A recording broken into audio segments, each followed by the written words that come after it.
तो सुबह की बड़ी खबर देख रहे हैं आप, आपके साथ मैं हूं ललित प्रजापति और शुरुआत करेंगे रायपुर से मिल रही बड़ी खबर के साथ। बड़ी खबर यह है, रायपुर रेलवे स्टेशन में ब्लास्ट हुआ है। रायपुर से बड़ी खबर, रेलवे स्टेशन में खड़ी ट्रेन में ब्लास्ट हुआ और सीआरपीएफ के 6 जवान इसमें जख्मी हुए हैं। हालांकि 5 जवानों को मामूली चोट थी, इस वजह से उन्हें रवाना कर दिया गया, लेकिन एक जवान की हालत गंभीर बनी हुई है। नारायणा अस्पताल में उसे भर्ती करवाया गया है। सीआरपीएफ के जवान थे, ट्रेन के जरिए इन्हें रवाना होना था और सुबह 6:30 बजे उन्होंने अपना सामान रखना शुरू किया बोगी में और अचानक से धमाका हो गया। इसके बाद थोड़ी देर के लिए अफरा तफरी का माहौल भी बना। हालांकि बाद में स्थितियां ठीक होती चली गईं, लेकिन जैसे ही आप ये सुनते हैं स्टेशन पर धमाका, ट्रेन में धमाका, अंदर तक कई सारे सवाल जहन में खड़े होते हैं। ब्लास्ट में सीआरपीएफ का एक जवान बुरी तरह जख्मी है और ये तस्वीरें हम आपको दिखा रहे हैं, अस्पताल की तस्वीरें। नारायण अस्पताल में उस जवान को भर्ती करवाया गया है। लगातार जो अधिकारी हैं वो पहुंचे हुए हैं, सीआरपीएफ के अधिकारी पहुंचे हुए थे हालचाल जानने के लिए। सीआरपीएफ के अधिकारियों से हमने भी बात करने की कोशिश की, कोई साफ जवाब उनके पास नहीं है। रेलवे स्टेशन में खड़ी ट्रेन में ब्लास्ट हुआ, एक बोगी में ब्लास्ट हुआ।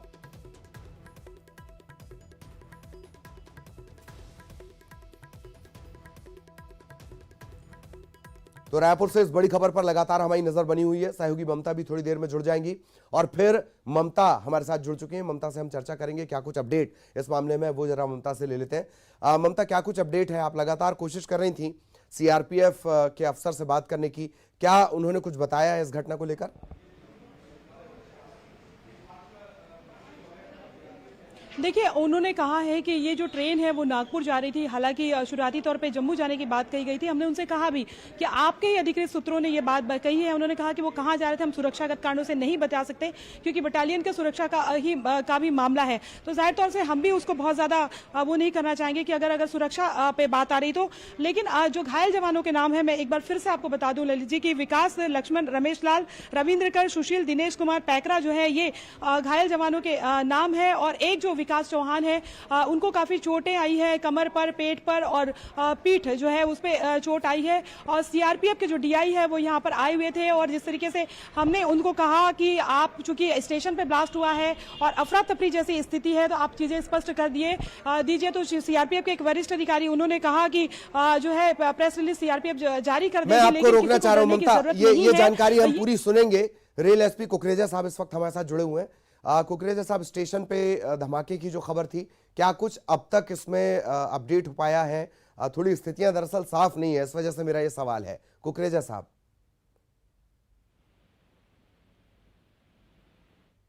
जी, कुकरेजा साहब, आप तक मेरी आवाज पहुंच रही हो तो स्टेशन पर जो धमाका हुआ था इसे लेकर स्थितियां थोड़ी सी भ्रम की बनी हुई थी, क्या स्थिति फिलहाल?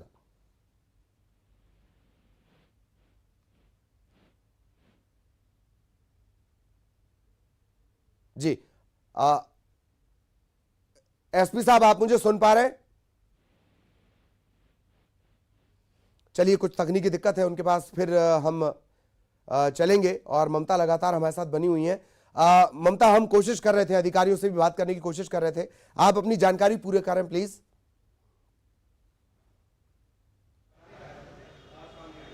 बिल्कुल, देखिए, तो जो 6 जवानों के नाम हमने बताए हैं, इसके साथ ही सीआरपीएफ के वरिष्ठ जो अधिकारी हैं उन्होंने बताया कि ये मशीनी चीज है और कभी भी इस तरह की चीजें हो सकती है। उन्होंने कहा कि इस पर जांच जो है वो चल रही है, लेकिन ये उन्होंने माना कि एक बोगी से दूसरी बोगी जो है वो डेटोनेटर शिफ्ट किया जा था। ये पूरी कंपनी जो है, ये जो पूरी बोगी जो है वो कंपनी से, जो सीआरपीएफ की जो कंपनी है उससे भरी हुई थी। उन्होंने कहा कि कोई भी आम लोग नहीं थे और चूंकि सुरक्षागत कारणों से एग्जैक्टली वो नहीं बता सकते, लेकिन ट्रेन जो है उनका कहना था कि नागपुर जा रही थी। और ये जो ब्लास्ट हुआ इसमें सिर्फ एक जो है वो काफी उनको ज्यादा चोटें आई है, बाकी 6 जो जवान जो घायल हुए थे उनको इतनी चोटें नहीं आई थी। और यही वजह है कि जो कंपनी रवाना हुई उसी के साथ उनको रवाना कर दिया गया।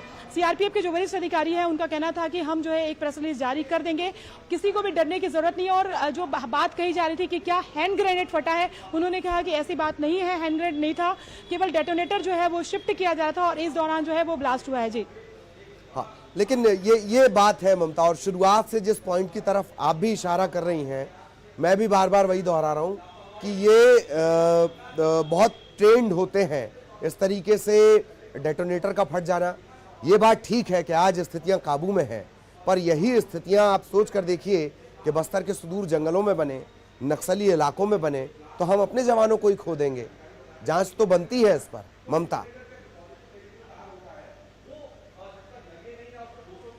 बिल्कुल देखिए, जो वरिष्ठ अधिकारी हैं, एक उन्होंने कहा है कि पूरे मामले की जो है वो जांच की जाएगी और वो क्या वस्तुस्थिति है इसको लेकर भी एक जो है वो बयान जारी किया जाएगा। लेकिन फिलहाल उनका कहना था कि जवान पर फोकस किया जा रहा है। और अभी मैं आपसे ये आप देख रहे हैं कि और भी जो सीआरपीएफ के जो तमाम जवान हैं जो और अधिकारी जो है वो आपको दिखाई देंगे कि वो बाहर आ रहे हैं। हम कोशिश करते हैं उनसे बात करने की कि क्या स्थिति जो हुई है। सर, ये आप जो है वो ये लग रहा है कि ये जो जवान है वो उसमें सर ये sir sir sir sir sir sir sir एक अफरा तफरी का माहौल है। सर सर सर तो आप देख सकते हैं कि ये जो है सीआरपीएफ के जो अधिकारी हैं वो भी कुछ भी कहने से जो है वो बच रहे हैं।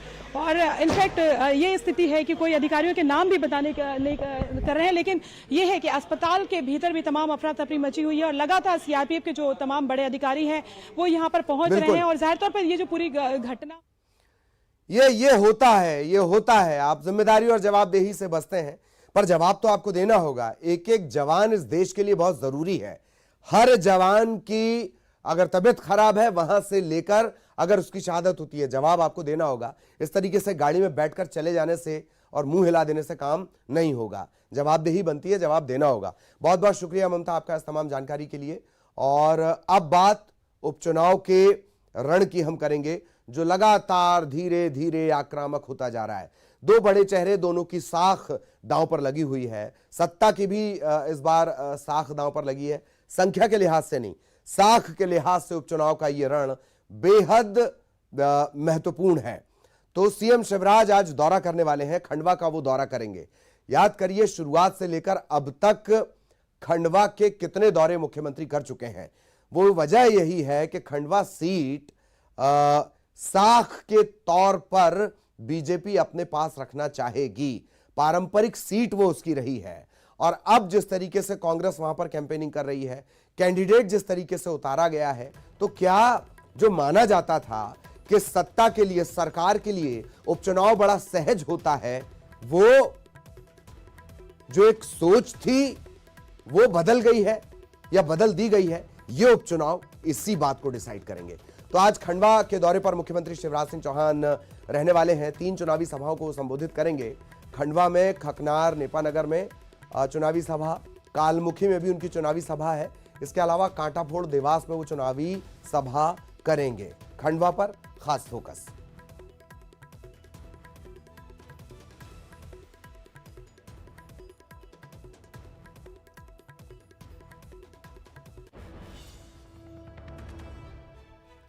और सिर्फ ऐसा नहीं है कि मुख्यमंत्री शिवराज सिंह चौहान जो हैं वो बिल्कुल फोकस किए हुए हैं। बाकायदा वीडी शर्मा भी कदम ताल उनके साथ लगातार कर रहे हैं खंडवा सीट को लेकर। शुरुआत से लेकर अब तक देख लीजिए, नंदू भैया की इस सीट पर पूरा जोर बीजेपी ने लगा दिया है। वीडी शर्मा भी इस सीट पर प्रचार करेंगे। 11 बजे विवेकानंद विद्या विहार में एक युवा सम्मेलन होगा, इसमें वीडी शर्मा शामिल होंगे। इसके अलावा बफल गांव में एक आम सभा को भी वीडी शर्मा संबोधित करेंगे।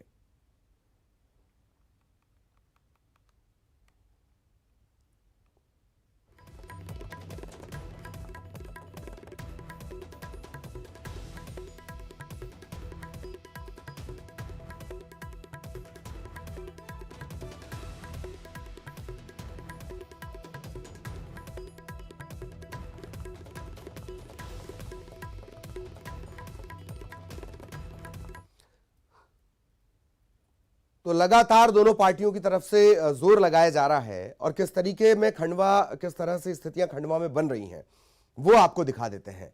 बीजेपी और कांग्रेस में मुकाबला किस किस तरह का है। बीजेपी की तरफ से ज्ञानेश्वर पाटिल मैदान में है। ज्ञानेश्वर पाटिल कड़ी टक्कर क्यों देते हैं? दरअसल ज्ञानेश्वर पाटिल लंबे अरसे से नंदकुमार सिंह चौहान साहब के साथ एक्टिव रहे। रणनीति बनाने से लेकर जमीन पर उसे उतारना, और अगर नंद कुमार सिंह चौहान अपने संसदीय क्षेत्र में नहीं है तो वो काम कौन देखता था?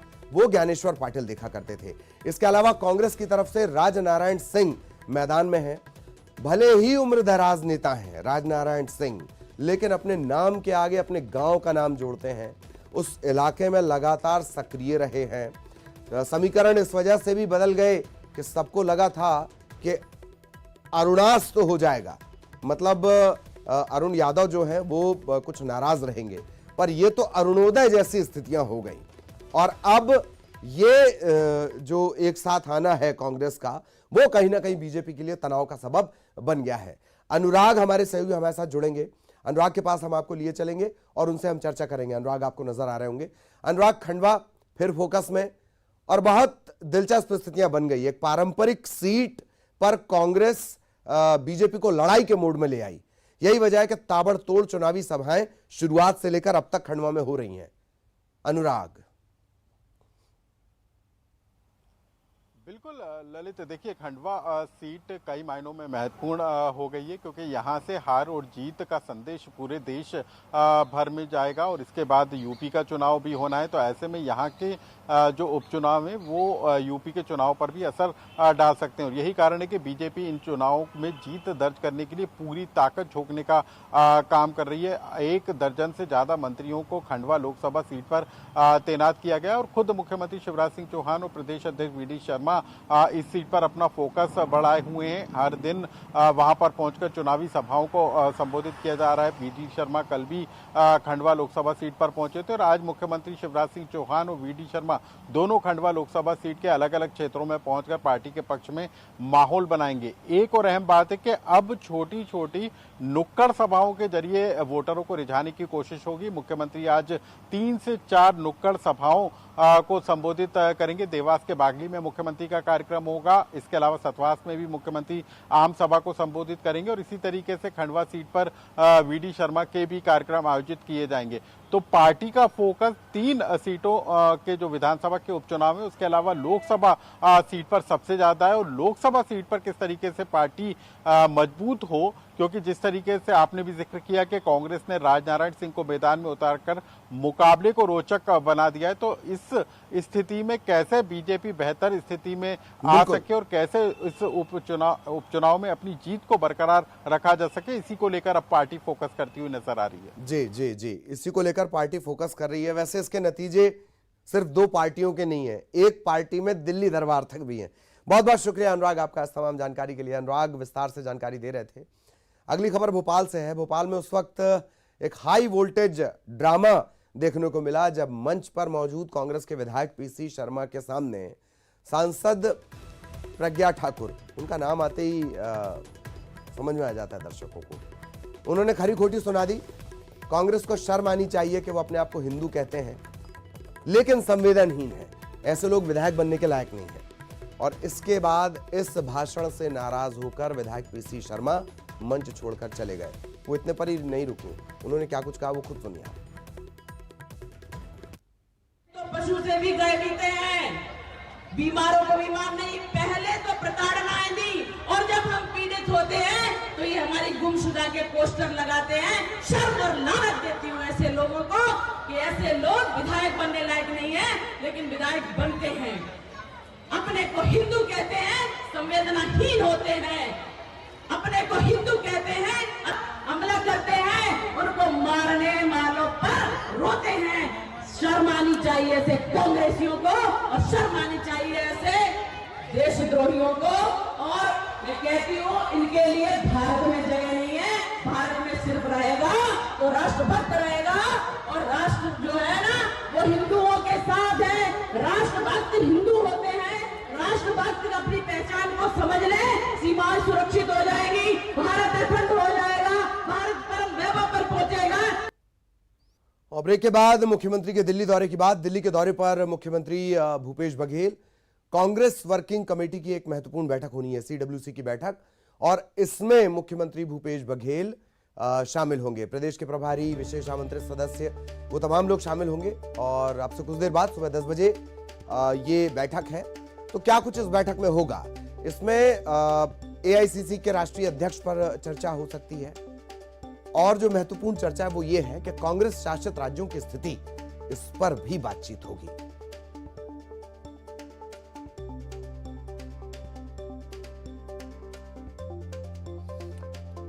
तो दिल्ली दौरे पर मुख्यमंत्री भूपेश बघेल और अब से कुछ देर बाद कल रात को वो रवाना हो गए थे और कल वो रवाना हो गए थे और आज ये जो अहम बैठक होनी है इसमें वो शामिल होंगे। रवि हमारे सहयोगी हमारे साथ जुड़ेंगे और फिर दिल्ली से हम उनसे जानकारी लेंगे। रवि आपको नजर आ रहे होंगे। रवि, क्या कुछ इस बैठक का लबोलुआब है? एआईसीसी के राष्ट्रीय अध्यक्ष पर चर्चा, लेकिन महत्वपूर्ण बात यह है कि कांग्रेस शासित राज्यों पर भी इसमें चर्चा होगी। रवि,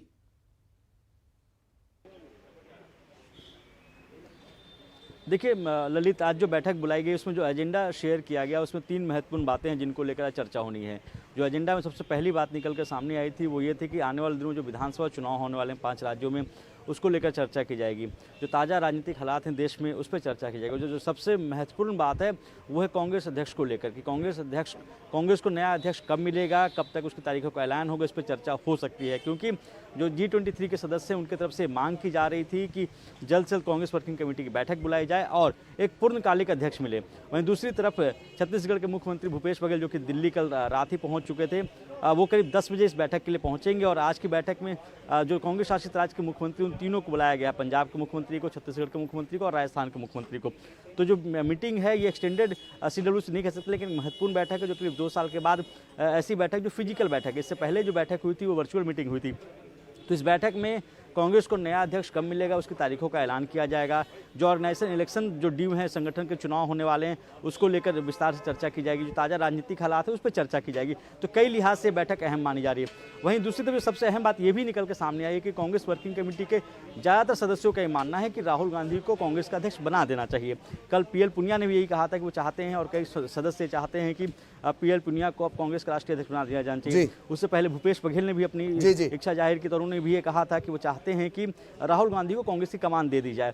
तो ये कहा जा सकता है कि अध्यक्ष को लेकर ये किसी तरह को पेशोपेश अध्यक्ष कौन हो सकता है, लेकिन तारीखों का ऐलान, आज की जो बैठक है उसमें तारीखों का ऐलान किया जा सकता है। बिल्कुल बिल्कुल रवि, बहुत बहुत शुक्रिया। आप लगातार नजर बनाए रखें, आगे भी आपके जरिए अपडेट हम अपने दर्शकों तक पहुंचाते रहेंगे।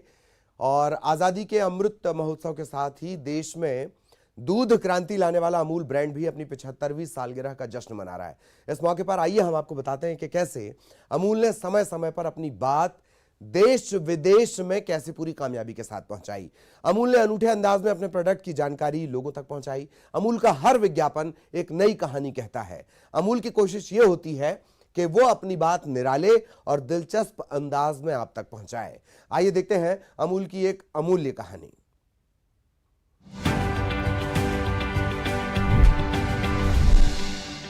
उन्नीस 1994 में दक्षिण अफ्रीका में रंगभेद की नीति की करारी हार हुई तो दुनिया भर में हुए जश्न में अमूल ने भी असरदार मौजूदगी दर्ज कराई।